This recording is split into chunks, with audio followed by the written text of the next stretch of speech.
Endgame's converged endpoint security platform is transforming security programs, their people, processes, and technology with the most powerful endpoint protection and simplest user experience, ensuring analysts of any skill level can stop targeted attacks before information theft.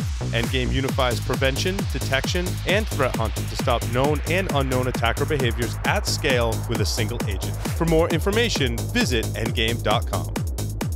Organizations' internal networks are overly permissive and can't distinguish trusted from untrusted applications. Attackers abuse this condition to move laterally through networks, bypassing address-based controls to spread malware. Edgewise abstracts security policies away from traditional network controls that rely on IP addresses, ports, and protocols, and instead ties controls directly to applications. Edgewise allows organizations to analyze the network attack surface and segment workloads based on the software and how it's communicated. Edgewise monitors applications and protects data paths using zero trust segmentation. Visit edgewise.net/Security Weekly to get your free month of visibility. Some restrictions apply. Today's determined attackers easily bypass even the most advanced network defenses. Trying to ramp up staff to detect their backdoors can cost thousands of dollars and take months, even years. With Active Countermeasures AI Hunter, we enable junior analysts to detect even the most advanced backdoors in a matter of hours. Sign up for a demo and purchase our product today by visiting activecountermeasures.com/PSW. Active Countermeasures. Make every analyst a hunter. Welcome back, everyone, to Paul's Security Weekly. This is the security news for this week. Where do you guys want to start? I want to start with a quick shout out. Let's start with a quick shout out. So I am fresh back from Wild West Hackin' Fest. And, of course, I missed last week because I was hanging out with a bunch of NSA folks. Sorry that I had to miss this. But I want to give a shout out. I promised to show this on air. This is from a guy named Box Swapper. So I'm now collecting patches as well as stickers. If anybody sees me at a con and wants to give me a patch, I will gladly take it. So thank you. And back to the regularly scheduled program. Awesome stuff. I also received said patch. Good Did stuff. you? Yes. Cool. I'm unpatched. I also received a challenge coin, and oh my god, I'll bring this challenge coin next week. What is? I forget whether I got a challenge coin, but did you see the pig? You'll know it. You'll know it if you got this challenge coin. Oh, then I didn't get it. But did you see the pig? The pig. No. No. There was a pig at Wild West Hackin' Fest. What? Oh, I thought we were talking about. Hey! I was there. Just come on now. It's not nice. I've lost a lot of weight. It's not nice to say about Larry's mom. What? Wow. What? Hey, we were standing out front the morning of the second day, and a woman came out of the parking garage. Yes, pushing a pig and a pig in a stroller. A pig in it. Yes, it was real, and I'm like, that's something you don't see every day. Yep. My life is complete. Uncured bacon. And it turns out she's like the marketing director for the casino, and she brings her pig to work.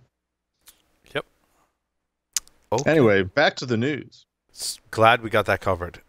Cisco has revealed that it inadvertently shipped in-house exploit code that was used in test scripts as part of the telepresence video communication, and inadvertently the inadvertent exploit code is exploits for the dirty cow vulnerability, otherwise known as CVE 2016-5195. Of course, a well-known privilege escalation vulnerability in the Linux kernel. But it's from 2016, so everybody's patched it. So what's the big deal? I don't know. I mean, I don't have any data to back this up whatsoever, but I would venture to guess that the rate at which people are patching Linux privilege escalation vulnerabilities pretty low. I mean, I don't know. Yeah. Most of us spend so much time testing in Windows, right? Especially on a network device.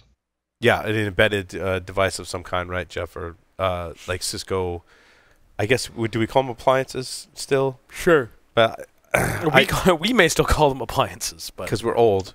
I called it a device. Yeah. I'm going to stick with that. Probably better. Telepresence video communication server, an Expressway series software. Wow. Yes. That's, I have to say, I don't know how many times, probably never, that we've talked about a vendor that inadvertently exposed an exploit for something that's not even their product. That might be a first for me, actually. Wow. Might be a first for the show. Wow. That's pretty. Yeah. So kudos to Cisco. Yeah, I mean it's groundbreaking. That's I guess I'd put that in information sharing. That's I was going to say it gives a whole new wrinkle to full disclosure in that whole discussion. Wow. right. Wow. I mean, Yeah. keep your exploits private, I guess. I mean, unless you're the NSA, or that's a different. Well, that's a different story. Someone went to jail for that, or was prosecuted for that, and child pornography. That was the whole. Wait, what? Yeah, the what was the tool? God, like if I don't have it, I'm so old. If I don't have it in front of me, like I can't reference it. What was the leak of the NSA hacking kit? What was that? The listeners are. I've failed our audience. That one. Yes. That one. Mentioned Shadow brokers? Shadow brokers. Thank you. Market and Yeah, I tend not to cover. Not that we were talking about that last week or anything. but that was last week. That was last week. That the person was prosecuted. I tend not to cover prosecutions anymore. Like hackers that are being prosecuted. I don't think there's. I mean, unless there's something kind of interesting there. Like I don't know. People are going to jail for hacking into stuff. I don't necessarily think that's news. Yep. Unless it's a big thing. Unless there's something really interesting. So, which begs the question, what is Cisco going to do about this inadvertent release? Are they going to have an internal investigation? Are they going to find out how it got out? And if there's somebody that is a fall guy, or a fall person, I should say, what will happen to them? That's interesting. Yeah. I don't know how that would be dealt with, to be honest with you. I don't know either. I mean, it comes down to internal corporate policy, and well, yeah. I mean, it's not like they released a zero-day exploit for something in their own product. It's Right. like a 2-year-old vulnerability in the Linux kernel that's pretty well documented. Yep. But was there an actual working exploit available? Or is this it? I think there was. For Dirty Cow, I think there was. Yeah. So Typically, if the exploit gets a name and a logo and a song and a website, yep. And a marketing. Well, the fact that it's called Dirty Cow probably tips the scale, or the cow, as the case may be, in the favor of there probably was an exploit out there. All we right. should know that, though. We should move on to the next so, story. So speaking of accidental release in the tip, these vibrating apps turn your phone into a sex toy. I thought, dude, like, No, move to something else. yeah, a drone vulnerability could compromise enterprise data. Drone? So the researchers developed a cross-site scripting attack that could be posted on a DJI forum, which of course is used by all their customers, to intercept the identifying token and use it to log in as the customer. Okay. So this isn't actually a drone vulnerability. This is a vulnerability in like DJI forums. in their forum. Yes. Yes. It's the drones cloud network. No, it's not the drones cloud network. It's DJI's cloud network for their forums. It says that. Oh well, but what's so? It says it highlights the need for two-factor authentication. Is that really? Maybe. Well, If I can. if I have two-factor authentication and I can steal tokens, Yeah, I don't know if that's necessarily maybe I don't know. the best. I mean, that would. It depends on a lot of factors, but it's interesting how they call it a cross-site. I mean, it's kind of almost like a CSRF if I'm able to log in. I guess I'm still. Oh, but cross-site scripting, I'm probably just stealing their either password or token, and can replay it.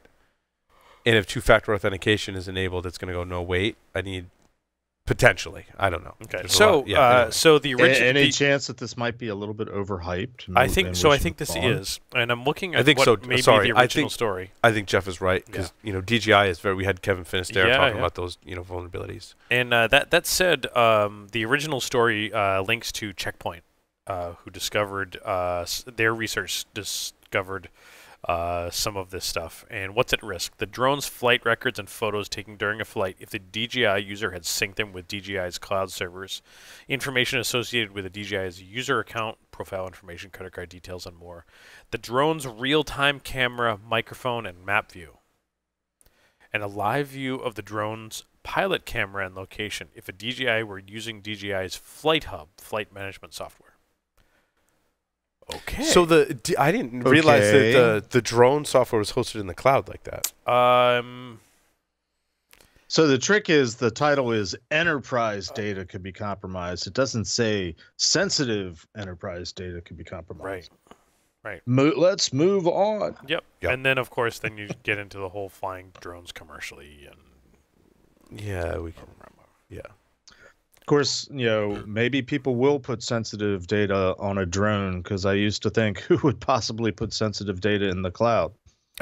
So. Whoops. I'm trying to. On the eve of U.S. elections, Facebook blocked 115 accounts engaged in coordinated inauthentic behavior. Only 115? I mean, there's so many. I mean, you don't even really need to read the article. And, just if you've been following the Facebook news, it's bad news for Facebook. Yep. Do you know how many fake accounts I have? How many fake accounts do you have on Facebook, Larry? More than 115. Seriously? How many do you have now? As opposed to more than 115? No, I'm kidding. I don't have any Facebook. You wonder. Well, I mean, you wonder. Kevin Johnson, on the other hand. You didn't lose any, is what I'm saying. Yeah. It's the night before the election. But still. You wonder what their real users are versus their not real users. Yeah. Yep. And how many people have their, and not even just from the fake accounts, how many people have their publicly facing profile and then the non-publicly facing profile for friends, real friends? Right. I know a number of folks. People that have two. Yeah. I know a number of folks that do that. And then they try to manage both of those. Like, here's my work Facebook account, like, that I friend all of the folks that are, like, in the security community. And I post about security shit here. And then I have this other one where I have, like, real friends and family that get pictures and I post of pictures of my kids, Yeah, I don't really want to work that hard. Me either. Facebook. I know so many people that work that hard. I do, too. So many people. You don't work that hard. You know people that work that hard. Right, Paul? Exactly. Right. He has people that work hard for him. Hey, can we talk about, because both of you guys flagged this article talking about self-encrypting SSDs, let attackers bypass encryption. Yes. Can we talk about that? I'd love to. I don't know if you guys linked to the same article or not. So different titles. The one that I have is the actual publication from Radboud University, the folks that actually discovered it. Yeah, use Larry's link. So they did test a bunch of older SSIDs, wires on the brain, older SSDs, but they were able to effectively decrypt all of the data, recover keys, and so forth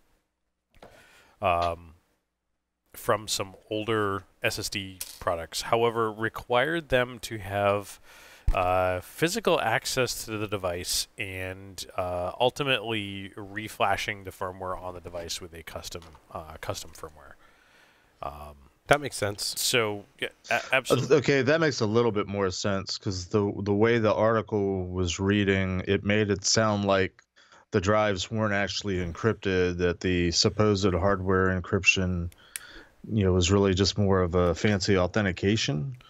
Because, you don't bypass encryption. It's either encrypted or not. Right.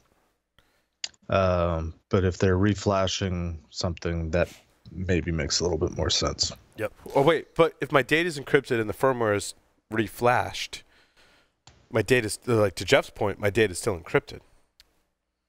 Right. So my understanding is that the encryption keys were stored elsewhere and not in the firmware portion. They were like a TPM type deal, and they were able to access the TPM with the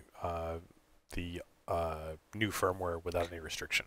But that's and this is where But- people don't understand how to talk about cryptography. So they found the key and they were able to decrypt the data.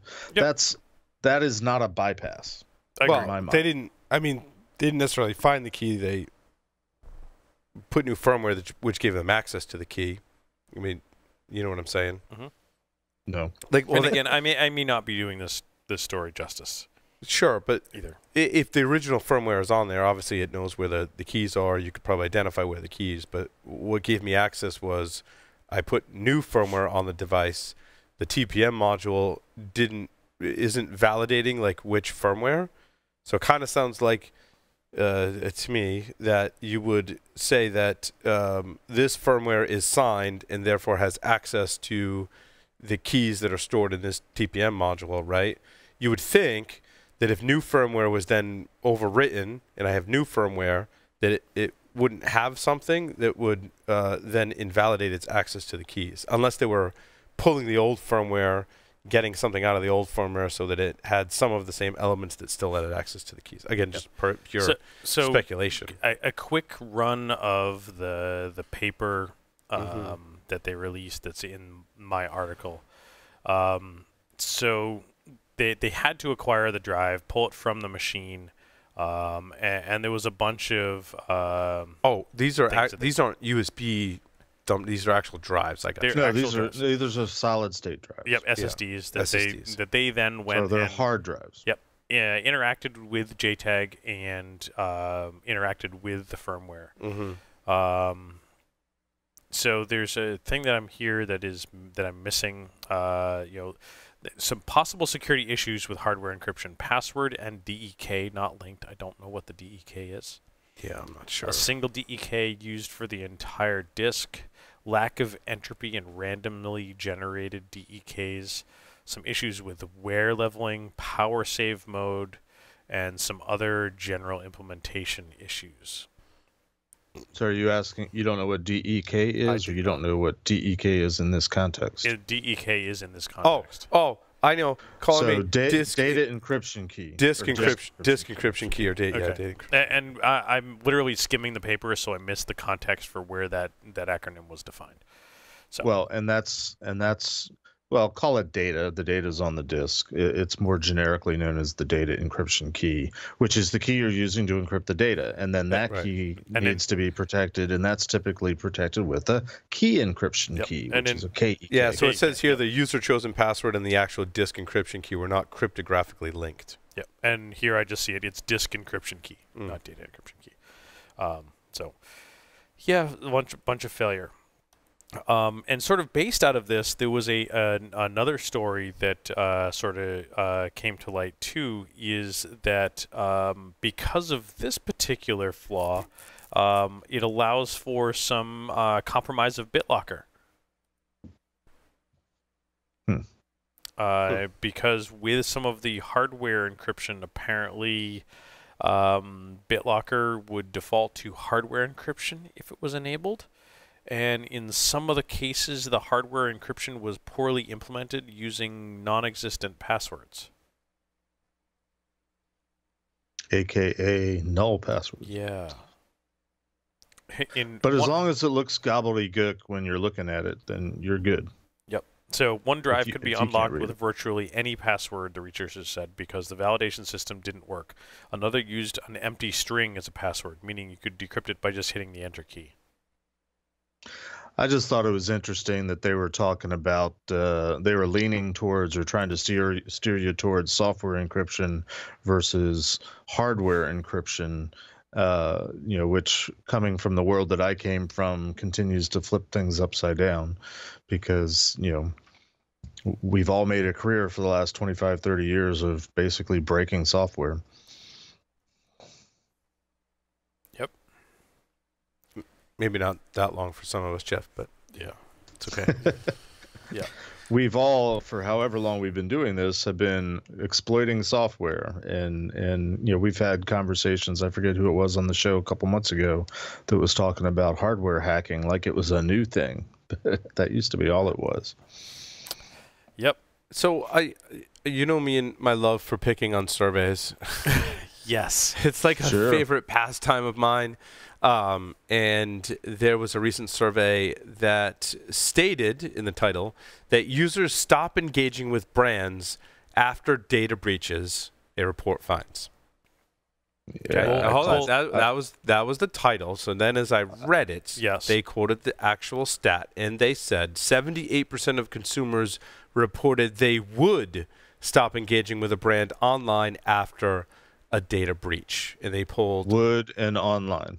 Yes. Yeah. They polled 3,264 adults in the United States, UK, France, Germany, and got their views on the impact of data breaches. And they conclude from this article that this shows how serious consumers respond to the idea of their personal data being compromised. Bullshit. Yeah. I largely disagree with those statements.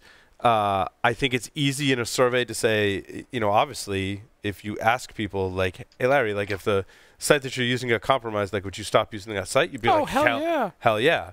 Right? But then in reality, like, you still shop at Newegg, right? All the Yeah. time. Exactly. Yep.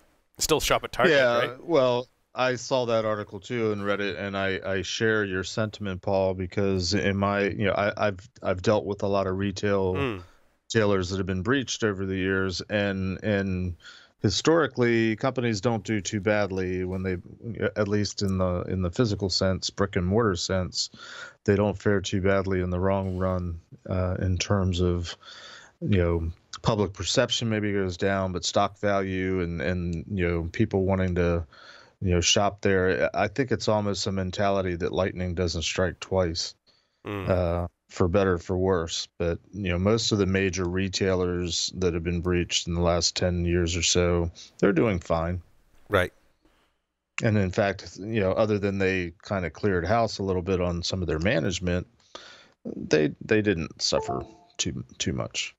Now, online, maybe that's a different qualifier, but I think most people, especially younger people, I'm not going to try to pick on millennials or anything too much, but they don't care as long as they can order their latte chai thingy over their app and have it ready for them when they show up. They're good to go.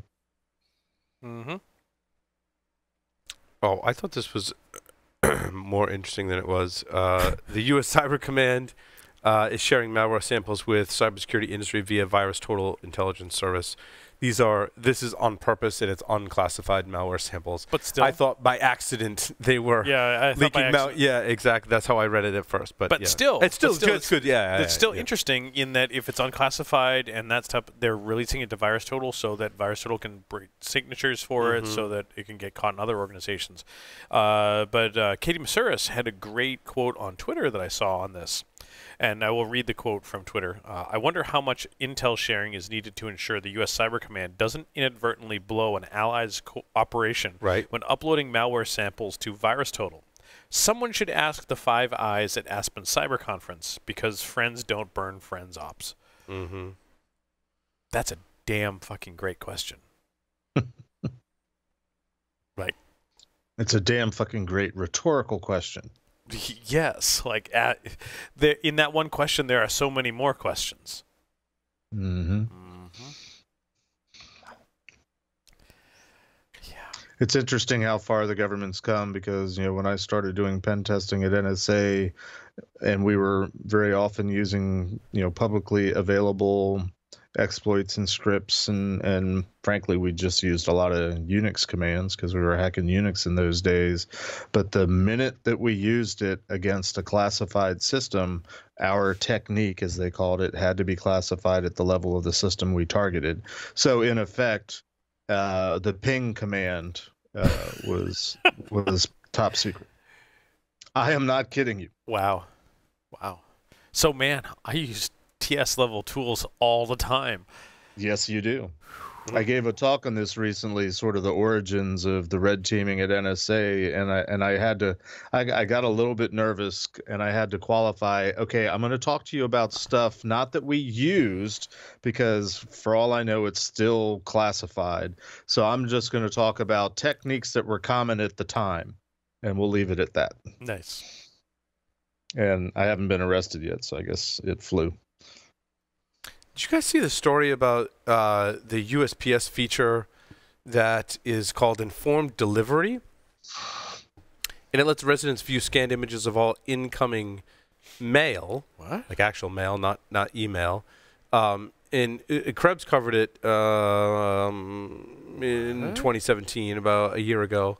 And it says that criminals are using it to basically identify and intercept mail and to further their identity fraud scheme. So they kind of pose as someone, and I don't know if there's like some kind of flaw on the USPS website, or if they're registering for an account with USPS in someone else's name and getting mail in that person's name and using that to kind of preview the mail. I'm not sure. I should have read the article. What number is this article to which you refer?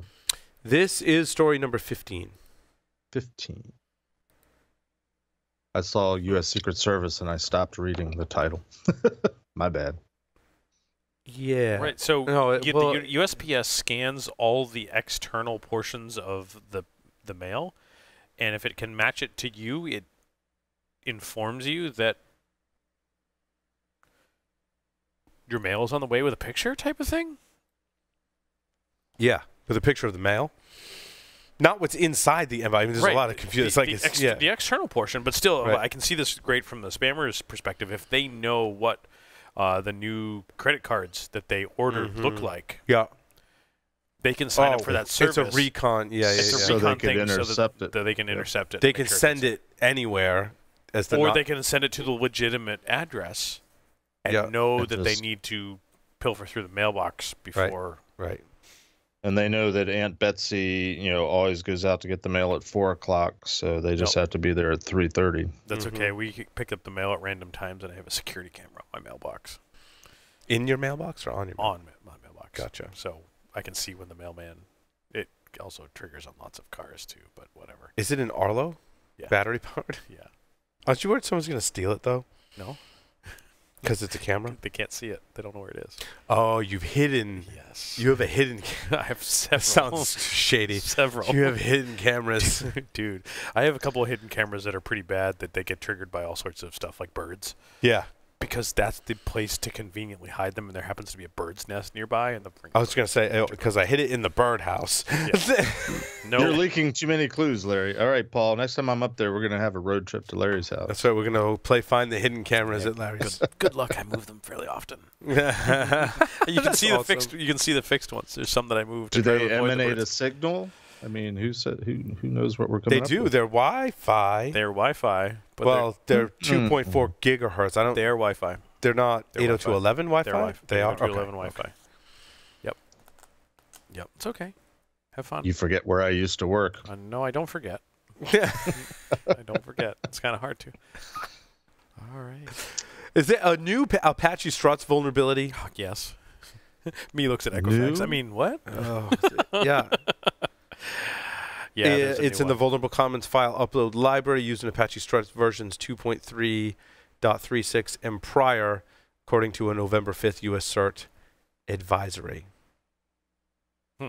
Deployed applications can be hardened by replacing the Commons file upload jar file in webinf/lib with fixed jar.jar. That's.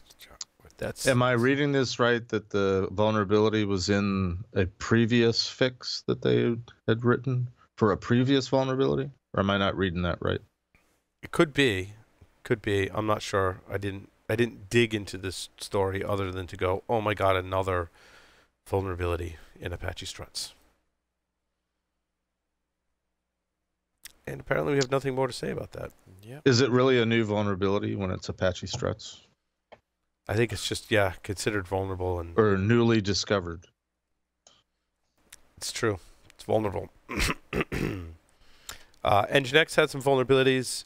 Looks like a DOS condition, excessive memory consumption, excessive CPU usage, a worker process to crash, leak memory. It looks like not code execution, mostly denial of service vulnerabilities in Nginx. Hey, I should have mentioned you guys should do a refresh because I did add a couple stories kind of late in the game, and there's one that I let's talk. There's one that I thought would be I was intrigued by the title, and when I read it, I wasn't necessarily so excited about it. But cybersecurity relics, my story number one: 4 older technologies still plaguing the infosec world. Number one, Anybody Jeff want to Mann. take a guess what they are? Number one, Jeff Mann. Besides me.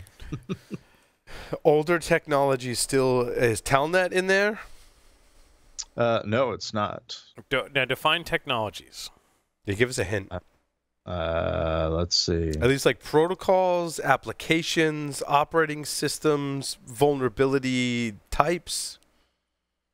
Or a mixture? I would say all of the above. They use technology pretty generically based on what their top 4 are. And like I said, once I got down to what the top 4 actually were, I was a little bit disappointed. And I can't even read the article and try to guess because it requires that you sign in or sign up for free access. Yeah, you have to sign in, which I did, and so I'll have to tell you what they are. Yes, you will. The first number one is something called Faxploit. Anybody remember Faxploit? Yep. So that came out not all that long ago. Faxes are still a problem, apparently. How do you hold on? How do you exploit a fax? So machine? they were sending corrupted faxes, and they were being interpreted, causing buffer overflows. Oh, okay. Because it's not a physical fax machine anymore. It's it's software. Yep. No, it's all digitized. Right. So there was essentially a payload in it. Yep.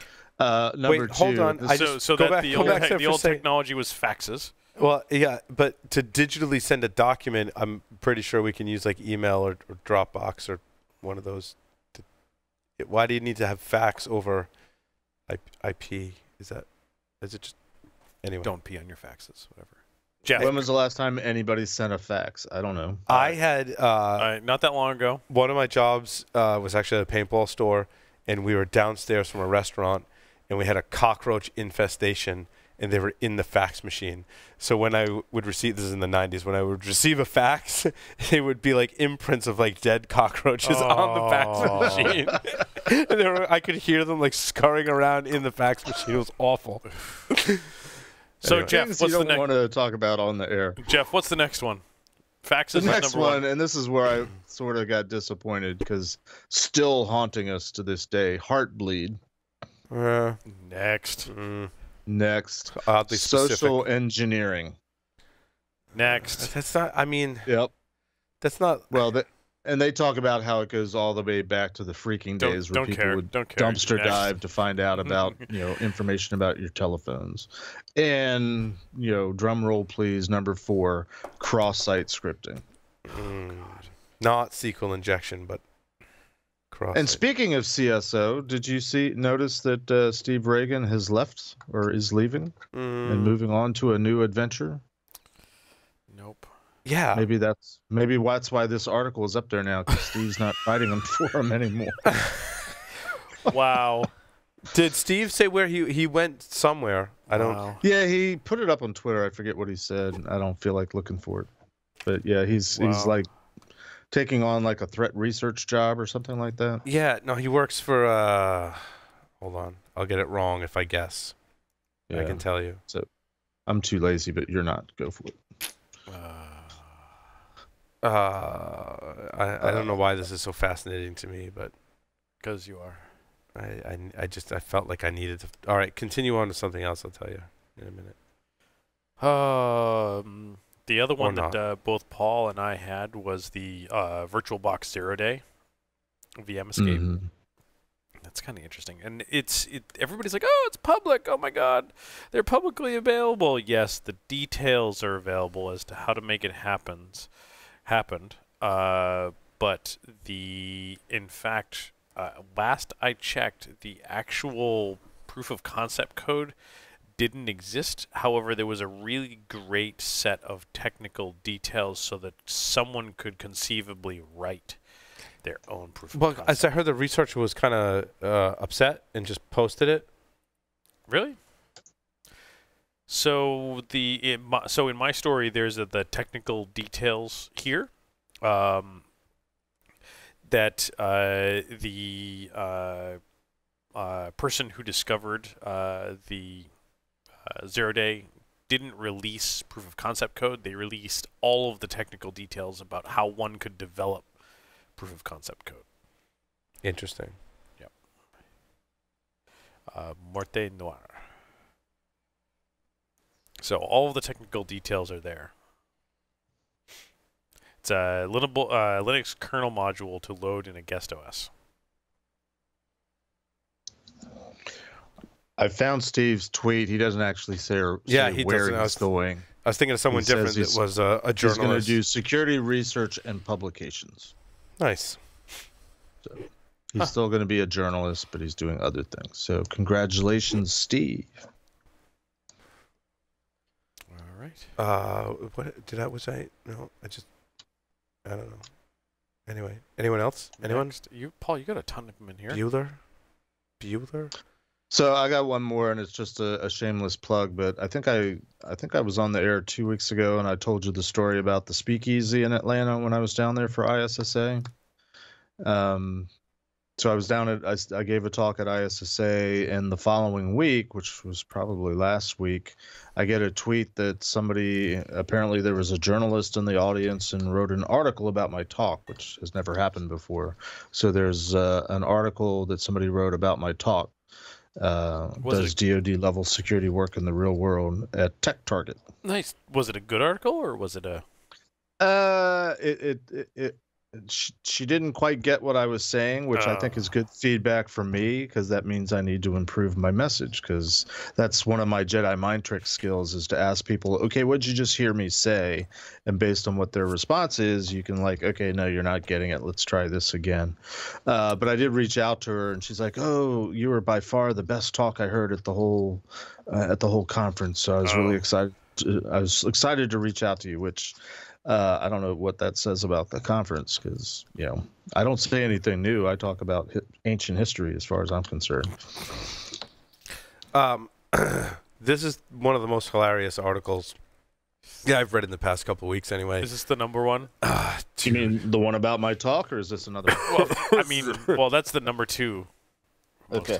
I mean, you could hack into some of these. I don't know if there's a hack. I mean, if you're going in the App Store and you're searching for vibrator app or vibration app, apparently there's 500 results plus results according to the article of these apps. Obviously, if you're searching for that, I would venture to guess there's a high likelihood that some of these apps contain some malicious code in there in some way, shape, form, or fashion.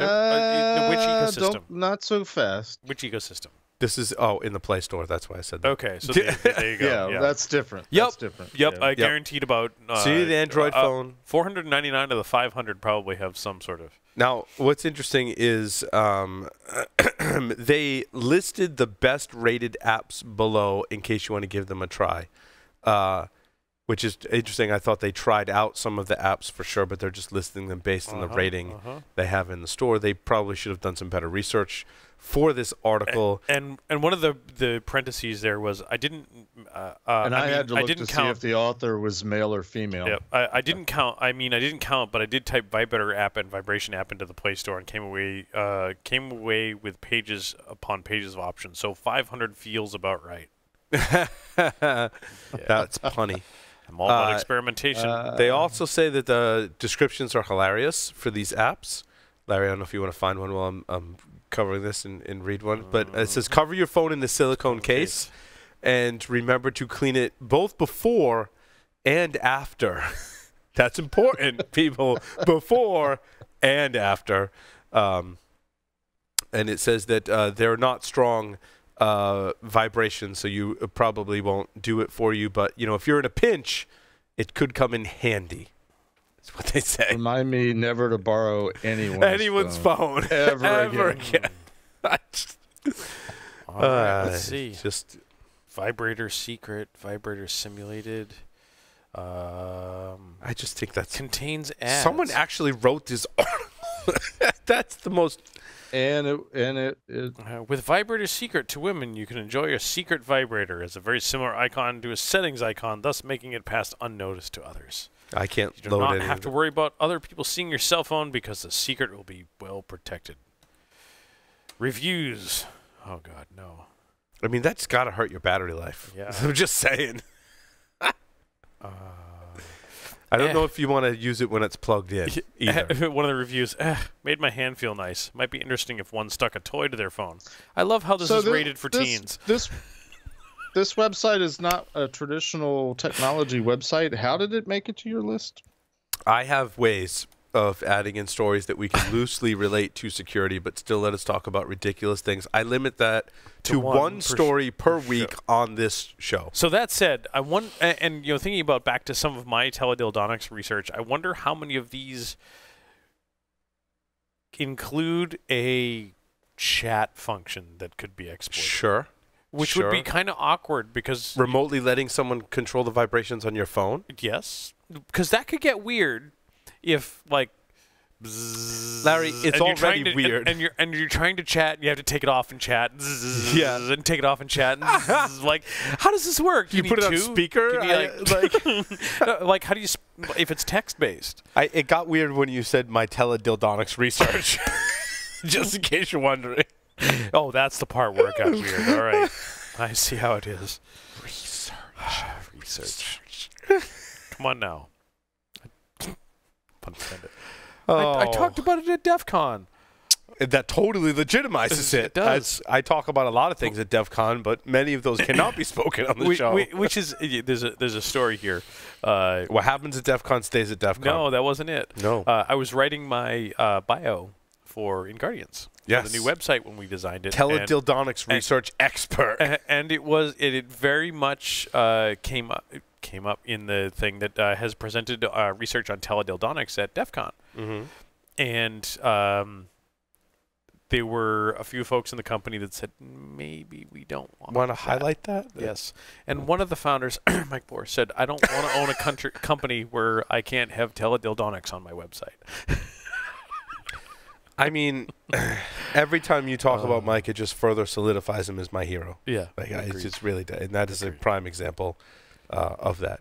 And one can only hope that you get now requests for penetration tests from the adult. Wow, I wasn't even going there. I was being totally legitimate, and it just came out that way. Can I release my findings through the Internet of Dongs? Yes. Can I get some IOD CVEs? And with that, Larry, take us out. Take us out. And put us back in, and take us out, and put us back in. And out.